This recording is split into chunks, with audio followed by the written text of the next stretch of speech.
ನಿನ್ನೆ ದಿನ ಬಹಳ ಹತಾಶರಾಗಿ ಮಾತನಾಡಿದ್ದಾರೆ. ಕಾಂಗ್ರೆಸ್ ಪಕ್ಷದ ಶಾಸಕರಿಗೆ 50 ಕೋಟಿಯನ್ನ ಆಮಿಷವನ್ನು ನೀಡ್ತಾ ಇದ್ದಾರೆ ಭಾರತೀಯ ಜನತಾ ಪಾರ್ಟಿ. ಸರ್ಕಾರವನ್ನ ಅಸ್ಥಿರಗೊಳಿಸತಕ್ಕಂಥ ಕೆಲಸ ಭಾರತೀಯ ಜನತಾ ಪಾರ್ಟಿ ಮಾಡ್ತಾ ಇದೆ ಅನ್ನುವ ಗಂಭೀರವಾಗಿರ್ತಕ್ಕಂಥ ಆರೋಪವನ್ನ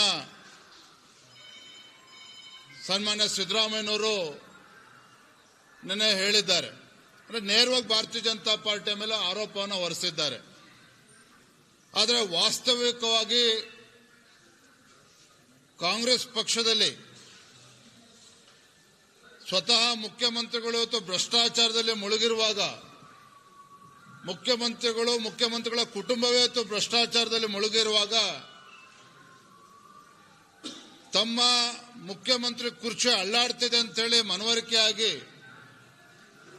ಕಾಂಗ್ರೆಸ್ಸಿನ ಒಳಗಡೆನೆ ಇವತ್ತು 4-6 ಜನ ಕಾಂಗ್ರೆಸ್ಸಿನ ಹಿರಿಯ ಮುಖಂಡರು ಹೇಗಾದ್ರೂ ಮಾಡಿ ಸಿದ್ದರಾಮಯ್ಯ ಅವರನ್ನ ಮುಖ್ಯಮಂತ್ರಿ ಸ್ಥಾನದಿಂದ ಇಳಿಸಬೇಕು, ಸಾಕಪ್ಪ ಹೊರಗಡೆಯಿಂದ ಬಂದವರಿಗೆ ಒಂದ್ಸಲ 5 ವರ್ಷ ಮುಖ್ಯಮಂತ್ರಿ ಆಗೋದಕ್ಕೆ ಅವಕಾಶ ಮಾಡಿಕೊಟ್ಟಿದ್ದೀವಿ, ಈಗ 2 ವರ್ಷ ಆಗಿದೆ, ಇಷ್ಟೆಲ್ಲ ಭ್ರಷ್ಟಾಚಾರದಲ್ಲಿ ಮುಳುಗಿ ಹರಿಯಾಣ ರಾಜ್ಯ ಕಾಂಗ್ರೆಸ್ ಪಕ್ಷ ಗೆದ್ದುಬಿಟ್ಟಿದೀವಿ ಅಂತೇಳಿ ಭ್ರಮೆನಲ್ಲಿದ್ರು.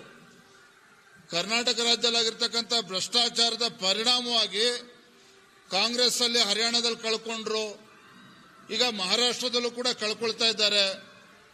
ಮೊನ್ನೆ ನಡೆದಂತ 3 ವಿಧಾನಸಭಾ ಕ್ಷೇತ್ರದ ಉಪಚುನಾವಣೆ ಅಲ್ಲೂ ಕೂಡ ಹಿನ್ನಡೆ ಆಗ್ತದೆ ಅಂತೇಳಿ ಖಾತ್ರಿಯಾಗಿ ಕಾಂಗ್ರೆಸ್ ಪಕ್ಷದಲ್ಲಿ ಇವತ್ತು ಘಟಾನುಘಟಿಗಳು ಇವತ್ತು ಸಾವಿರಾರು ಕೋಟಿ ಹಿಡ್ಕೊಂಡು ಆ ಕಾಂಗ್ರೆಸ್ ಪಕ್ಷದ ಶಾಸಕರ ಖರೀದಿಯನ್ನ ಮಾಡ್ತಾ ಇದ್ದಾರೆ ಅನ್ನುವ ಮಾಹಿತಿ ನಮಗೂ ಕೂಡ ಬಂದಿದೆ.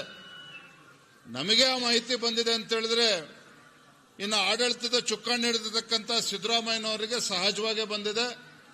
ಹಾಗಾಗಿ ಕಾಂಗ್ರೆಸ್ ಪಕ್ಷದ ಮುಖಂಡರ ಮೇಲೆ ಆರೋಪ ಮಾಡೋದಕ್ಕೆ ಸಾಧ್ಯ ಆಗದೇನೆ ಇವತ್ತು ಬಿಜೆಪಿಯ ಮೇಲೆ ಗೂಬೆ ಕೂರಿಸ್ತಕ್ಕಂಥ ಪ್ರಯತ್ನ ಮುಖ್ಯಮಂತ್ರಿಗಳು ಮಾಡ್ತಾ ಇದ್ದಾರೆ. ಆದರೆ ಒಂದಂತೂ ಸತ್ಯ, ಮುಖ್ಯಮಂತ್ರಿಗಳ ರಾಜೀನಾಮೆ ಬಹಳ ಸನ್ನಿಹಿತ ಆಗಿದೆ ಅನ್ನುವ ಮನವರಿಕೆ ಸ್ವತಃ ಸಿದ್ದರಾಮಯ್ಯನವರಿಗೆ ಆಗಿದೆ.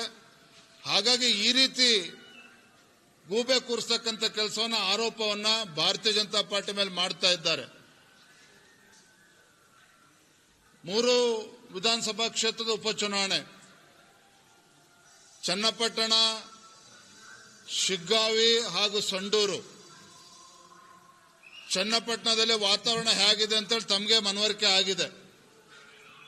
ಏನು ಕಾಂಗ್ರೆಸ್ ಪಕ್ಷ ಗೆದ್ದಾಗಿದೆ ಅನ್ನುವ ಭ್ರಮೆಯಲ್ಲಿದ್ರು. ಆದರೆ ಚನ್ನಪಟ್ಟಣದಲ್ಲಿ ನಮ್ಮ NDA ಅಭ್ಯರ್ಥಿ ನಿಖಿಲ್ ಕುಮಾರಸ್ವಾಮಿ ಅವರು ಗೆದ್ದೇ ಗೆಲ್ತಾರೆ ಅನ್ನುವ ಒಂದು ವಾತಾವರಣ ಈಗಾಗಲೇ ನಿರ್ಮಾಣ ಆಗಿದೆ. 23ನೇ ತಾರೀಕು ಫಲಿತಾಂಶ ಗೊತ್ತಾಗ್ತದೆ. ಅದೇ ರೀತಿ ಸಂಡೂರು ಭಾರತೀಯ ಜನತಾ ಪಾರ್ಟಿ ಒಂದು ಐತಿಹಾಸಿಕ ಗೆಲುವು ಆಗ್ತದೆ ಅನ್ನೋ ವಿಶ್ವಾಸ ನಮಗೆ ಸಂಪೂರ್ಣವಾಗಿದೆ. ಅದೇ ರೀತಿ ಶಿಗ್ಗಾವಿನಲ್ಲೂ ಸಹ ಭರತ್ ಬೊಮ್ಮಾಯಿ ಅವರು ದೊಡ್ಡ ಅಂತರದಲ್ಲಿ ಗೆಲ್ತಾರೆ, ನಿಶ್ಚಿತವಾಗಿ ಗೆಲ್ತಾರೆ. 3 ಕ್ಷೇತ್ರದಲ್ಲೂ ಸಹ ಬಿಜೆಪಿ ಮತ್ತು NDA ಪಕ್ಷ ಗೆಲ್ಲೋದ್ರ ಮುಖೇನ ಒಂದು ಹೊಸ ಇತಿಹಾಸ ಸೃಷ್ಟಿ ಆಗ್ತದೆ. ಹೇಳಪ್ಪ ಬರೀ.